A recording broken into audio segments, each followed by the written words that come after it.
यह पहला उदाहरण नहीं है। इससे पहले 13 सांसदों के अभी रद्द किया जा चुका है। और अगर आप अपने पूरे 5 वर्षों के कार्यकाल में 63 प्रश्न पूछते हैं और उसमें 51 प्रश्न एक खास उद्योगपति को फायदा पहुंचाने के लिए ही पूछते हैं, तो यह बताता है कि आप सांसद किसी उद्योगपति के लिए बनी है, न कि इस देश और जनता के भलाई के लिए।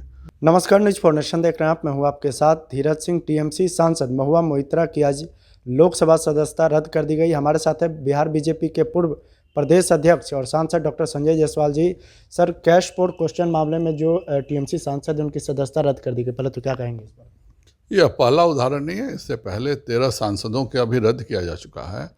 और अगर आप अपने पूरे 5 वर्षों के कार्यकाल में 63 प्रश्न पूछते हैं और उसमें 51 प्रश्न एक खास उद्योगपति को फायदा पहुंचाने के लिए ही पूछते हैं, तो यह बताता है कि आप सांसद किसी उद्योगपति के लिए बनी है, न कि इस देश और जनता के भलाई के लिए। यह पहला उदाहरण नहीं है। इससे पहले 13 सांसदों के अभी रद्द किया जा चुका है।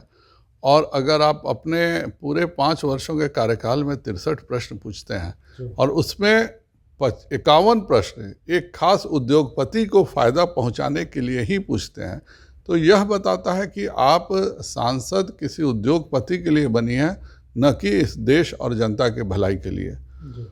उससे भी शर्म का विषय यह है कि 14 तक इनकी कमाई शून्य थी, 19 तक 5 लाख रुपए थी, 19 के बाद 10 लाख रुपए तक जाके हुई है, क्योंकि लोकसभा का सैलरी जुड़ जाता है। और ऐसा व्यक्ति 35 देशों की यात्रा करता है।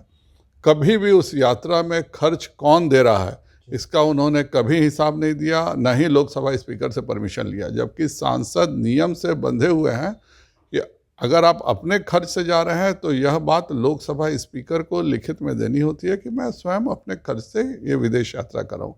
अगर आप किसी दूसरे के द्वारा जा रहे हैं, कोई भी एनजीओ हो सकता है, तो आपको FCRA क्लियरेंस लेना पड़ता है कि हमें यह संस्था स्पॉन्सर कर रही है और हम इस कार्यक्रम में जा रहे हैं। पर यह 35 देशों की यात्रा केवल छुट्टियां बिताने के लिए किया है, उन्होंने किसी कार्यक्रम में वह नहीं गई हैं। और यह सभी छुट्टियां बिताने के पैसे दर्शन हीरानंदानी ने दिए हैं।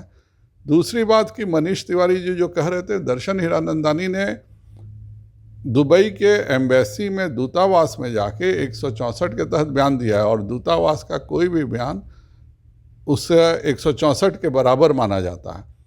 जो सबूत थे उन सबूतों के आधार पे आज संसद ने निर्णय लिया। संसद की गरिमा बरकरार रखने के लिए यह निर्णय बहुत ही आवश्यक था, वरना इसके बाद पता चलता कि सांसदों का काम किसी उद्योगपति के लिए काम करने को हो गया है, न कि अपने लोकसभा क्षेत्र की जनता के लिए। क्या लगता है कि इस तरह के कार्रवाई से लोगों में अच्छा संदेश जाएगा, चूंकि एक सांसद के प्रति इस तरह का हुआ है? बिल्कुल अच्छा संदेश जाएगा। आप पूरे दुनिया घूम रही हैं उद्योगपतियों के पैसे से, और आपको थोड़ा भी यह लिहाज नहीं है कि मैं एक लोकसभा की सांसद हूँ। और 2005 में भी प्रणब मुखर्जी ने कहा था कि यह दल की बात नहीं है, यह संसद के उच्च मर्यादा की बात है। और उस समय सोमनाथ चटर्जी जी ने भी यह निर्णय लिया था। उसी निर्णय के तहत यह निर्णय लिया गया है, और यह आने वाले पीढ़ियों के लिए सबक रहेगा कि कोई भी सांसद किसी उद्योगपति का गुलाम नहीं बने। चलिए, तो बहुत बहुत धन्यवाद। यह है बीजेपी सांसद संजय जायसवाल। दिल्ली से न्यूज फॉर नेशन के लिए मैं धीरज सिंह।